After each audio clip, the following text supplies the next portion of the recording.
Palse sa survey said that yung paglaban sa katiwalian, yung pangunahing dahilan kaya nagtitiwala ang Tangina mo, aso. Anong istasyon to? Aso. Kaya daw nagtitiwala ang Pilipino dahil doon sa paglaban ni Bongbong sa korupsyon. Gago siya yung korap eh. Ang inan to, aso oh. Hoy, psst. Anong channel ka? Channel 7? Channel 5? Channel 5 to. Ina ka ha? Aso ka. Ito naman yung flood control. Ano ba sabi ni dito, Claire? Yusek, recent Palse sa survey said that yung paglaban sa katiwalian, yung pangunahing dahilan kaya nagtitiwala ang mga Pilipino sa Pangulo. Ano pong reaction? Gago. Ano yun? Ano yun? Ano sinabi nito? Palse sa survey said that yung paglaban sa katiwalian, yung pangunahing dahilan kaya nagtitiwala ang Tangina mo, aso. Anong istasyon to? Aso. Kaya daw nagtitiwala ang Pilipino dahil doon sa paglaban ni Bongbong sa korupsyon. Gago siya yung korap eh. Ang inan to, aso oh. Hoy, psst. Anong channel ka? Channel 7? Channel 5? Channel 5 to. Ina ka ha? Aso ka. Mantakin mo. Nagtitiwala daw ang tao kay Bongbong dahil sa paglaban niya sa korupsyon. Paano nilalabanan yung korupsyon? Siya nga yung korap eh. Siya nga yung tinuturo ng 18 Marines. Paano katarantaduhan sinasabi mo? Anong survey yan? Negative 9 nga yung survey niyan. Paano pinagkakatiwala? May pinagkakatiwalaan ba negative 9? Aso. mga Pilipino sa Pangulo. Ano pong reaction dito ng Palasyo? Yan naman po. Ay, tangina, kinilig oh. Kinilig si Luka-Luka oh. Naniwala ka naman, tanga, niloloko ka lang yan. Masarap siguro pinakain mo. Baka pinakain mo ang pandesal na may Reno liver spread yan, kaya binobola kayo niyan. He's just pulling your leg. Natuwa ka naman.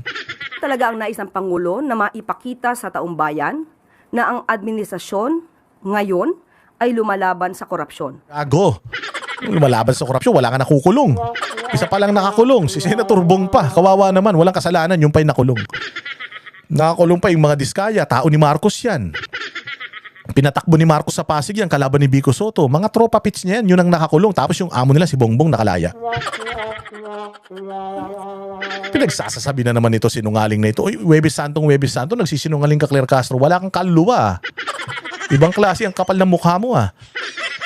Ano ba relihiyon nito? Baka satanista to.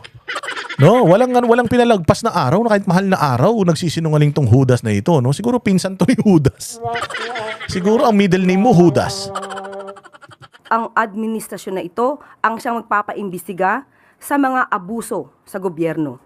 At yan po ang gusto manatili ng Pangulo sa isipan ng taong bayan. Ilan to, no? Loka-loka talaga, no? Ang tindi nito, no? Yung lying to her teeth, no? Yung talagang putyang ina, yung gumising ka ng umaga para magsinungaling, no? Ibang klase, alam mo, ano yan? Talent yan. Kung ikaw magpupunta ka sa, Impyernos Got Talent, puta mananalo ka. Oo, sobrang talent yan. Very, mahirap na talento yung maging ganyang kakasinungaling. Siguro, no? Nung debate ng kasinungalingan, nung nag-aaral to, baka, sabi ko nga sa inyo, baka champion to. Kaya pala naghahamon ng debate to eh. Walang hiya, no? Ibang klase, no? Saan kaya nakuha? Siguro nagsabog talagang ang universe ng kasinungalingan, gising na gising to, no? Expert eh, no? At yan po ang ayaw niya na mapatid. Gusto niya sana ay magtuloy-tuloy ito kahit hindi na po siya ang Pangulo. Speaking of tuloy-tuloy, Yusek, may mga nagsasabi na parang nalilimutan na daw ng administrasyon yung pag-imbestiga o pagtutok doon sa flood control anomaly. Ano pong masasabi natin dito, Yusek? Sa mga nagsasabi ng ganyan, ang tanging natin masasabi, hoy, gising. Dahil alam po natin kung papaano po nagsumiti na po ang ICI ng kanilang report, di lamang po sa Ombudsman, kundi pati po sa DOJ. Ang Ombudsman ay nagsasabi din po habang sila itinatanong na patuloy ang kanilang pag-iimbestiga, pati po ang DOJ. Wala pong natutulog pagdating po. Mag-isang taon na. Magtatag-ulan na naman.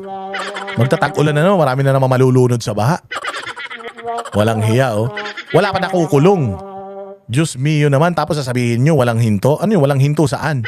Walang hinto kay Inday Sara. Mauna pa may impeach si Inday Sara bago makulong yung magnanakaw na magpinsan na yan. Eh. sa pag-iimbestiga sa flood control projects. Ito ay tanging paninira lamang sa gobyerno. Hindi po tumitigil ang Pangulo para mapanagot ang dapat na mapanagot. Baka hindi tumitigil yan para mamasyal tsaka magnakaw. Oh. Walang ibang klase talaga, no? Hindi to tumitigil ang Panginoon ng Kadiliman sa ngalan ni Bongbong Marcos. O sa pagtatrabaho, pag-iimbestiga, nung iniimbestiga, wala nga nakukulong yung saka makakita ICI, tatatlo na lang, naging isa. Tatatlo na lang miyembro, naging isa. Putang ina, paano may matatapos yan?